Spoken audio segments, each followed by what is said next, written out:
Hello everyone. देखिए, हम लोग सब स्पेस को आगे कंटिन्यू करते हैं, ठीक है। और उसमें कुछ हम लोग बहुत ही बेसिक क्वेश्चन देखेंगे। कभी कभार इस तरह का क्वेश्चन भी आ जाता है, तो इस तरह का क्वेश्चन आप कैसे डील करेंगे, ठीक है। तो मेरे पास में देखिए एक क्वेश्चन है कि आपको ये शो करना है कि जो एक्स एक्सिस है वो एक सब स्पेस है किसका, 3 डायमेंशनल रियल स्पेस का, ठीक है। और फिर आपको इसका बेसिस और डायमेंशन भी बताना है, ठीक है। तो देखिए इसको कैसे आप इसको सोल्व कर सकते हैं। तो इसका मैं सॉल्यूशन आपको दिखा रहा हूँ, ठीक है। ओके, देखिए इसका जो सॉल्यूशन है वो इस तरीके से हम लोग स्टार्ट करेंगे। हम लोग ले लेते हैं क्या, let B is equal to, मैं एक जो है कोई एक मैं वेक्टर ले रहा हूँ, ठीक है, 1 0 0, ठीक है। डेफिनेटली ये एक्स एक्सिस को डिनोट करता है, तो मैं एक सेट ले रहा हूँ, ठीक है। कैसा सेट है जिसमें कलेक्शन ऑफ एलिमेंट है 1 0 0, ठीक है, सिंगलटन सेट है। अच्छा, तो अब आप देखिएगा कि इसमें चूँकि जो है यूनिट वेक्टर है ये अलोंग एक्स एक्सिस, ठीक है। तो हम क्या लिखेंगे, is a singleton set, is a singleton set contains unit vector along x axis, ठीक है, ओके, ऑफ R3। तो जो 3 डायमेंशनल जो रियल स्पेस होता है, ठीक है, उसके एक्स एक्सिस के अलोंग का ये यूनिट वेक्टर है, ठीक है। तो डेफिनेटली क्या है जो हम लोग लिए हैं बी, वो बी क्या है, वो मेरा नॉन एम्प्टी है, ठीक है। और हम लोग ये भी देख रहे हैं कि बी क्या है, बी जो है वो सबसेट है 3 डायमेंशनल रियल स्पेस का, ठीक है, चूँकि इसी का एक जो है यूनिट वेक्टर है, ठीक है। अच्छा, तो चलिए अब यहाँ से हम लोग ये देखेंगे कि नाउ अब लीनियर स्पेन क्या हो जाएगा। अगर हम लीनियर स्पेन ऑफ बी का बात करें, ठीक है, तो लीनियर स्पेन ऑफ बी क्या हो जाएगा, तो इसमें हम लोग कोई एक स्केलर से मल्टीप्लाई कर देंगे तो 1 0 0 इस तरीके से आएगा, ठीक है। यानी ये आ जाएगा आपका लैम्डा 0 0। तो लैम्डा यहाँ पे आर्बिट्रेरी है, तो इसका मतलब है कि लैम्डा कुछ भी हो तो ये क्या डिनोट करता है, ये आपको डिनोट कर रहा है एक्स एक्सिस को, ठीक है। This is any point of x axis, so this collection is nothing but x axis. तो ये क्या है, हमारा एक्स एक्सिस है। तो अब देखिए जो लीनियर स्पैन ऑफ बी है, ठीक है, वो क्या है हमारा, वो हमारा एक्स एक्सिस है, ठीक है।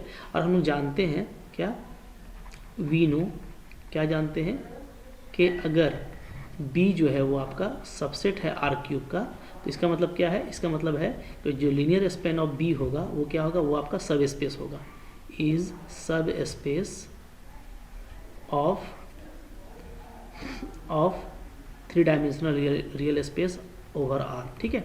हम लोग पढ़ चुके हैं ये थ्योरम को, क्या पढ़े थे कि कोई भी अगर आपके पास में कोई सबसेट है तो उसका जो लीनियर स्पैन होता है, ठीक है, वो क्या होता है, वो एक सब स्पेस होता है। ये हम लोग थ्योरम पढ़े थे, ठीक है। तो उसी थ्योरम को यहाँ पे यूज़ कर देंगे। तो अच्छा, तो ये सब स्पेस हो गया। और लीनियर स्पैन है क्या, तो लीनियर स्पैन है आपका X axis, so we can write this implies X axis is subspace of R3। तो देखिए ये बहुत छोटा सा एक क्वेश्चन था जिसको आप बना करके इस तरीके से भी लिख सकते हैं, ठीक है ना। अच्छा, अब बोलता है इसका बेसिस क्या होगा और इसका डायमेंशन क्या होगा, ठीक है। तो नाउ चूँकि हम लोग ये देख रहे हैं कि जो बी है हमारा वो क्या है, उसके पास में सिंगलटन एलिमेंट 1 0 0 है, ठीक है, और ये सिंगलटन नॉन जीरो एलिमेंट है, ठीक है। तो ये आपका क्या है, ये आपका है लीनियरली इंडिपेंडेंट, ठीक है। और हम लोग ये भी देख रहे हैं कि जो स्पैन ऑफ बी है वो क्या है, वो आपका एक्स एक्सिस है। डेफिनेटली क्या है, बी लीनियरली इंडिपेंडेंट भी है, स्पैन भी कर रहा है, यानी क्या है, बी आपका यही जो बी है 1 0 0 सिंगलटन एलिमेंट वाला, ठीक है, ये क्या है आपका, ये आपका बेसिस है, इस बेसिस ऑफ एक्स एक्सिस, ठीक है। और इसमें चूँकि सिंगलटन एलिमेंट है तो डायमेंशन अगर हम वो निकालना चाहें, ठीक है, एक्स एक्सिस का, तो वो क्या आ जाएगा, वो आपका आ जाएगा 1, ठीक है।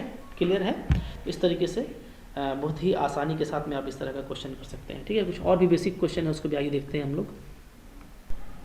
देखिए सेकंड क्वेश्चन इस तरह का है कि W जो है आपको दिखाना है कि सब स्पेस है F का पावर 5, जहाँ F हमारा कोई फील्ड है, ठीक है। और W को इस तरीके से डिफाइन किया गया है टपल्स में A1 से लेकर के A5 तक, ठीक है, belongs to F5, where 2 relation दिया हुआ है, A1 A3 A5 0 है और A2 इक्वल टू A4 है। तो आपको इसका डायमेंशन भी बताना है, ठीक है। देखिए बहुत ही आसान होगा ये, चूँकि हम लोग ये देख रहे हैं कि ये आपका बोलता है कि सब स्पेस से पहले ये दिखाइए, ठीक है ना। तो सब स्पेस दिखाने के लिए हम लोगों को जो 2 चीज़ दिखाना पड़ता है वो हम लोग देख लेते हैं, ठीक है। लेट ऐसा सपोज कर लेते हैं कि क्या है, अल्फ़ा और बीटा, ठीक है। ये कोई भी 2 मेंबर है किसका, डब्लू का, ठीक है। अगर ये कोई 2 मेंबर है तो डेफिनेटली क्या होगा, अल्फ़ा और प्लस बीटा, ठीक है। इसको जब हम लोग ऐड करेंगे, ठीक है, तो अल्फ़ा प्लस बीटा जो है हमारा, ठीक है, जो कि दोनों क्या है, देखिए ध्यान ये देना है हम लोगों को कि एफ जो है मेरा वो फील्ड है, ठीक है। तो अगर हम लोग फील्ड में से कोई भी 2 एलिमेंट लेते हैं तो उसका सम भी क्या होता है, फील्ड में ही होता है, ठीक है, ओके। अच्छा, उसके अलावा अगर हम किसी स्केलर से मल्टीप्लाई कर दें, ठीक है, अल्फ़ा में, तभी वो क्या होगा, तभी वो फील्ड का ही मेंबर होगा, यानी F5 का ही मेंबर होगा, ठीक है। तो अगर हम कोई 2 एलिमेंट लेते हैं तो ये इसमें बिलोंग करता है, ठीक है। तो इसका मतलब क्या है, इसका मतलब ये है कि जो W है वो क्या है, आपका एक सब स्पेस है, इज ए सब स्पेस ऑफ F5, ठीक है। अच्छा, अब इसके बाद देखिए, इसके बाद ये हमको करना है कि इसका हमको निकालना है डायमेंशन। मेन तो क्वेश्चन यही है, ठीक है।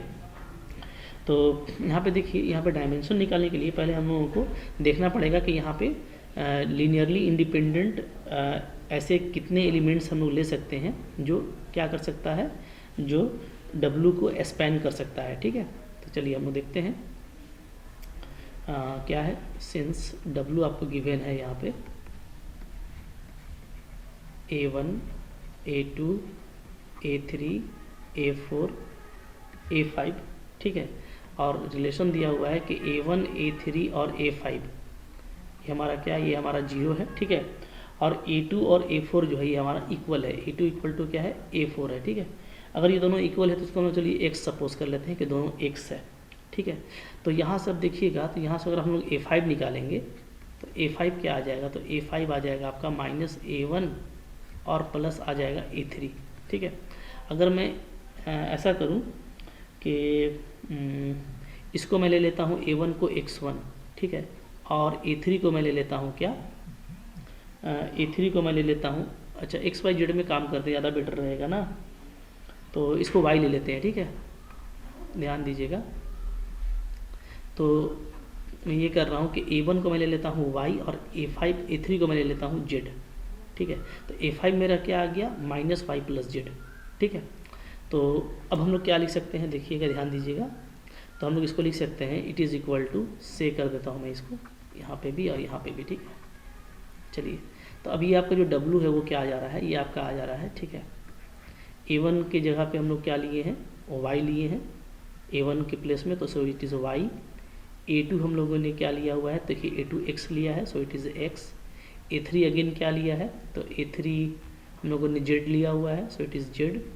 A4 हम लोगों ने अगेन x लिया है और A5 हम लोगों का क्या आ गया है, -y + z, ठीक है।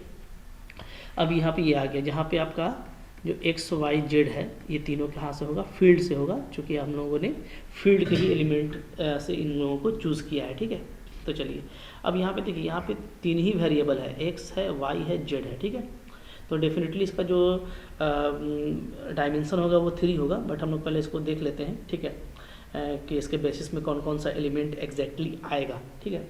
तो देखिए, इसको आप ऐसे लिख सकते हैं, यहाँ पे अगर हम इसको टपल्स में लिखें तो इस तरीके से लिखेंगे, ठीक है।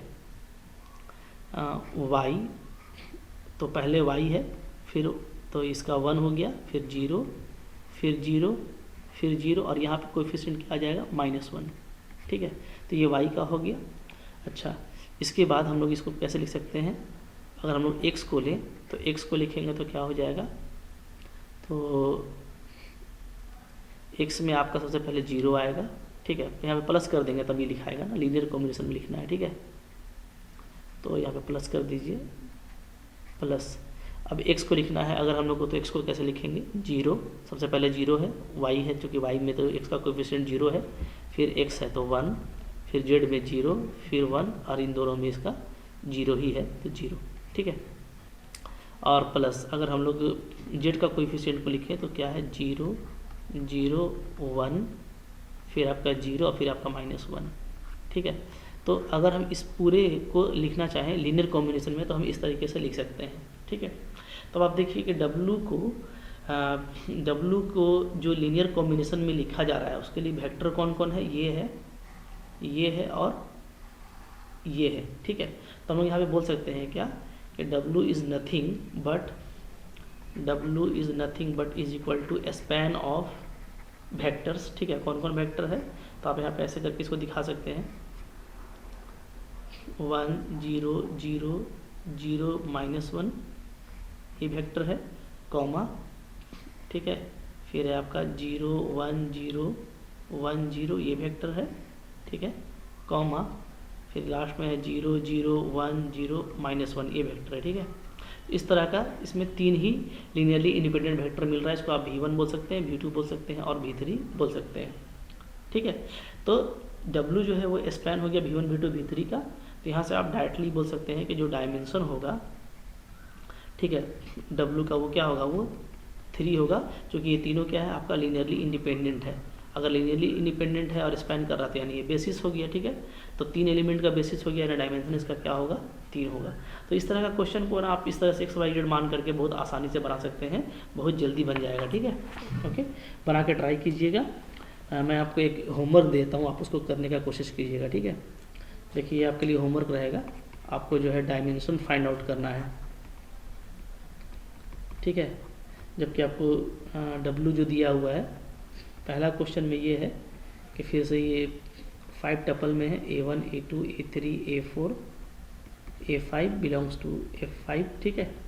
और कंडीशन दे रखा है A1 -A3 -A4 equal to 0, ठीक है। ओके, अब देखिए चूँकि एक ही लीनियरली इंडिपेंडेंट यहाँ पे एक ही डिपेंडेंट रिलेशन दिया हुआ है, तो इसको आप माइनस करेंगे तो डायमेंशन तो आपको 4 आ जाएगा, बट बेसिस में कौन कौन सा एग्जैक्टली एलिमेंट होगा वो आप निकालिएगा, जैसे हम लोग ऊपर निकाले थे, ठीक है।